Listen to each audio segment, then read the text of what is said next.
zonke lezi ngoma futhi zimnandi, uthola ama-themes ahlukene, uculile lo mfana ngokuhlupheka, uculile ngey'nkinga zemndeni, uculile ngokholo, ingoma yomtsizo khona la abala khona ugay phansi kwamaphumulo, ucule leya ngoma ecula umtsizo leyana, uyabona. So nje ingoma ihlukahlukene bafowethu, kuya ngawo ukuthi wena ukusiphi isimo, yabo. Njengoba nje ekhiphe nale ngoma le ngikhala kakhulu ukuthi ngathi ivuna ifeba, kodwa ekugcineni kwakho konke, as long as iyi-hit izothandwa abantu, iyadinga ukuthi ikube yona mhlawumbe ezophusha i-album, but iyafuneka vele ingoma obumnandi. But bafowethu ngampela makukhulunywa nge-album engenasici, this one is one of those albums asereleasiwe kulo nyaka.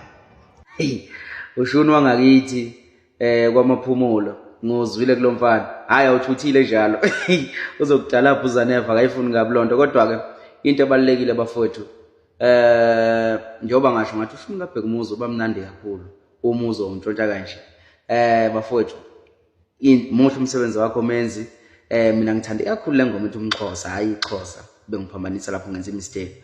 So bafowethu, le nsizwa le iy'nkinga zasemsebenzini bafowethu, ayikho into ongayithola, alukho uhlobo lwengoma ongalithola. Kusho ukuthi le album ekawonke wonke ngoba i-accommodate wonke umuntu, ishoda nje ngengoma yompisane-ke, yabona, yokuthi yemali yoMotsepha sekushoda leyo. Kodwa nje otherwise ukujabula kanye nje nazo zonke izimo ey'khungethe abantu ngokwempilo uzokuthola konke.